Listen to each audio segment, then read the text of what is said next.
السلام علیکم ورحمۃ اللہ وبرکاتہ۔ پیارے بھائیوں، میں نے آپ کے لیے ایک بہترین ٹاپک لایا ہے۔ آئیے چلتے ہیں ہم اپنے ٹاپک کی طرف۔ الحمدللہ وکفی وسلام علی عبادہ الذین اصطفی، اما بعد فاعوذ باللہ من الشیطان الرجیم، بسم اللہ الرحمن الرحیم۔ الف لام میم صاد، کتاب انزل الیک فلا یکن فی صدرک حرج منہ لتنذر به وذکری للمؤمنین، صدق اللہ العظیم۔ میرے پیارے بھائیوں اور بہنوں، السلام علیکم ورحمۃ اللہ وبرکاتہ۔ ہمارے آج کی موضوع ہے سورہ اعراف کی فضیلت۔ پیارے بھائیوں، یہ سورت مکہ مکرمہ میں نازل ہوئی ہے، اور ایک روایت کے مطابق 5 آیتوں کے علاوہ یہ سورت مکی ہے۔ اس سورت میں 24 رکوع اور 206 آیتیں ہیں۔ اعراف کا معنی ہے بلند جگہ۔ اس سورت کی آیت نمبر 46 میں جنت اور دوزخ کے درمیان ایک جگہ اعراف کا ذکر ہے جو کہ بہت بلند ہے۔ اس مناسبت سے اس سورت کا نام سورہ اعراف رکھا گیا۔ پیارے بھائیوں، سورہ اعراف کی فضیلت یہ ہے، حضرت عائشہ صدیقہ رضی اللہ تعالی عنہا سے روایت ہے کہ رسول اللہ صلی اللہ علیہ وسلم نے ارشاد فرمایا، جس نے قرآن پاک کی پہلی 7 بڑی سورتوں کو حفظ کیا اور ان کی تلاوت کرتا رہا تو یہ اس کے لیے کثیر ثواب کا باعث ہے۔ ان 7 سورتوں میں سے ایک سورت سورہ اعراف بھی ہے۔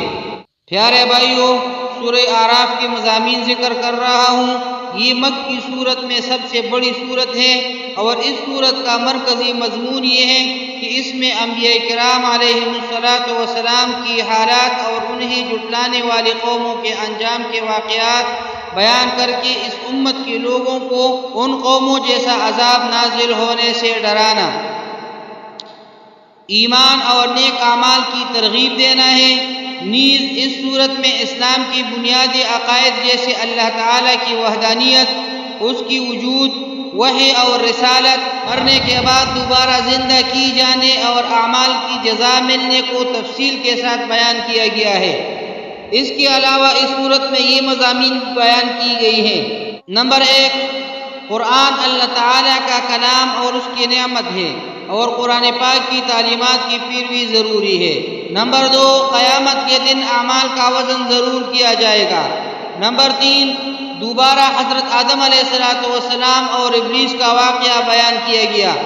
اس میں حضرت آدم علیہ السلام کی تخلیق، فرشتوں کا انہیں سجدہ کرنا، شیطان کا سجدہ کرنے سے تکبر کرنا، شیطان کا مردود ہونا، حضرت آدم علیہ السلام کے ساتھ اس کی دشمنی، اور حضرت آدم علیہ السلام کی جنت سے زمین کی طرف آمد کا بیان ہے۔